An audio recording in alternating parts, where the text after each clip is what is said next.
வணக்கம் அண்ணா. இந்த நன்றி உணர்வு சொல்ல ஆரம்பிச்சதுலேருந்து கோபம் சுத்தமாக படிப்படியாக குறைஞ்சிருச்சு. ரொம்ப கோவம் இல்லை, மைண்டுக்கு எந்த விஷயத்தையும் கொண்டு போகிறதில்ல. எது நடந்தாலும் டேக் கேர். எந்த வேலை கொடுத்தாலும் முன்னாடி வந்து இது என்னோட வேலை இல்லை, இந்த வேலை மட்டும்தான் என்னோட வேலை அப்படின்னு சொல்லி பிரித்து பார்த்துட்டு இருப்பேன். இப்போ எந்த வேலையாக இருந்தாலும் ஈஸியாக டேக் கேராக பண்ணிவிட்டு, சரி இது நமக்கு இன்னைக்கு வழங்கப்பட்ட ஒர்க்கு, நம்ம நல்லபடியாக செஞ்சு கொடுத்துருவோம் அப்படின்ட்டு செஞ்சு கொடுத்துட்டு போயிடுறேன்.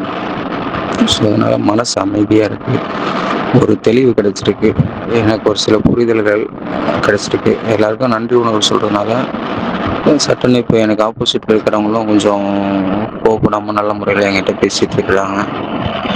எனக்கு இந்த மாதிரி ஒரு விஷயம் இருக்குது, நன்றி உணர்வு சொல்லணும்னு இந்த வாய்ப்பு நீங்கள் சொன்னதை தெரிஞ்சுக்கிட்டு இதை நான் ஃபாலோ பண்ண ஆரம்பிச்சதுலேருந்து நிறைய நல்ல விஷயங்கள். ஃபஸ்ட்டு கொஞ்சம் லோன்லலாம் நான் கொஞ்சம் கஷ்டப்பட்டுட்டு இருந்தேன், எனக்கு கொஞ்சம் ஹெல்ப் பண்ணாங்க, அது கொஞ்சம் முடித்தேன். அதுலேருந்து கொஞ்சம் வெளில வந்தேன், கொஞ்சம் மைண்ட் ரிலாக்ஸாக இருக்குது. இப்போ அடுத்தது என்ன நடக்கும், அடுத்தது என்ன நடக்கும், அந்த கவலைலாம் இல்லை.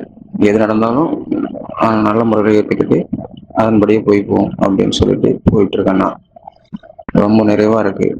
இதை நான் இன்னும் கண்டினியூ பண்ணணும். இதில் அடுத்தடுத்த பயிற்சிகளில் நான் பங்கெடுக்கணும்னு நினச்சிக்கிறேன். அதுக்கான முயற்சிகளை நான் தொடர்ந்து செய்யறதுக்கு விருப்பப்படுறேன். எனக்கு இந்த வாய்ப்பை கொடுத்ததுக்கு ரொம்ப நன்றி.